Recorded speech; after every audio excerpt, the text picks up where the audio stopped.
पहले मैटर पे बात करते हैं कि सब क्लास 186 डायरेक्ट एंट्री है या सब क्लास 186 टीआरटी, ये दोनों में से कौन सा स्ट्रीम सिलेक्ट किया जाए अगर आप दोनों के लिए एलिजिबल हैं।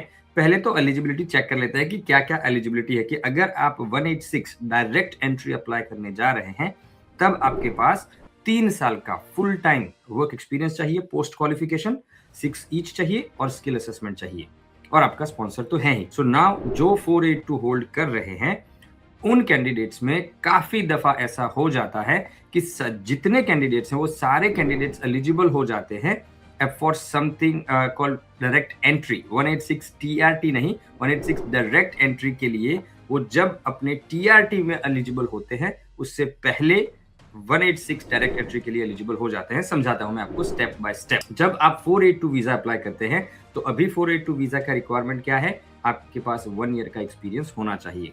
सारे कैंडिडेट इसके लिए एलिजिबल नहीं होते हैं, कुछ एलिजिबल होते हैं। कौन से एलिजिबल होते हैं? जिनका वर्क एक्सपीरियंस पोस्ट क्वालिफिकेशन है। मान लीजिए कि आप अगर एज एन इंजीनियर अपना 186 टीआरटी या डायरेक्ट एंट्री करना चाहते हैं, आपने अपना बैचलर्स ऑफ इंजीनियरिंग खत्म किया और उसी रेलेवेंट फील्ड में आप काम करें, फॉर एग्जांपल मैकेनिकल इंजीनियर, आपने मैकेनिकल इंजीनियर का स्टडी किया है और as a mechanical engineer work किया है 1 साल, तो आप 482 के लिए एलिजिबल हो जाते हो। 482 के लिए आपको पोस्ट क्वालिफिकेशन वर्क नहीं चाहिए, वो आपने ड्यूरिंग स्टडी किया है फिर भी वो वैलिड है, लेकिन 186 में ये वैलिड नहीं है।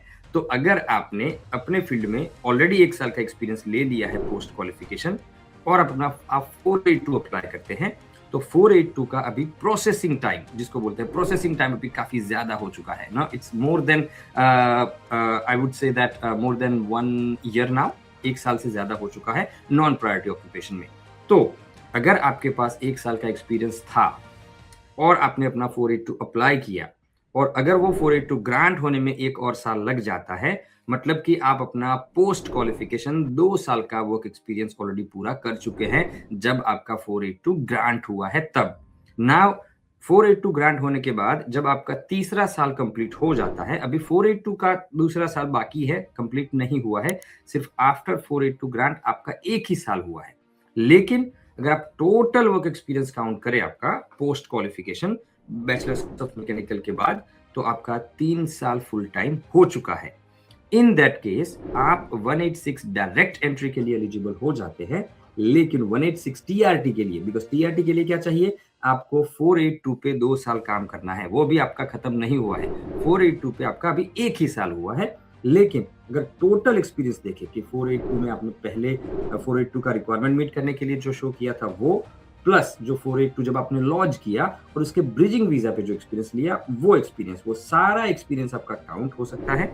और अल्टीमेटली आप 3 साल फुल टाइम पोस्ट क्वालिफिकेशन अगर आपका रेलेवेंट एक्सपीरियंस है, इन दैट केस आप अपना 186 डायरेक्ट एंट्री अर्ली, टीआरटी से पहले, टीआरटी के लिए तो भी एलिजिबल होने में आपका 1 साल बाकी है, लेकिन उससे पहले आप अपना 186 डायरेक्ट एंट्री लॉन्च कर सकते हैं। तो अगर आप 186 डायरेक्ट एंट्री के लिए एलिजिबल हो जाते हैं, then yes you should go for it direct entry के लिए बिफोर योर टीआरटी। तो अगर आपको इसमें थोड़ा सा भी संशय है कि आप श्योर नहीं हो कि हाउ एग्जैक्टली इट वर्क्स, मुझे am I eligible for direct entry और I should wait for TRT, ऐसे सर्कमस्टेंसेस में किसी अच्छे माइग्रेशन एजेंट या लॉयर की एडवाइस लीजिएगा। तो अगर आप क्वेश्चन पूछना चाहते हैं तो प्लीज हमारे YouTube लाइव सेशन में ज्वाइन कर सकते हैं।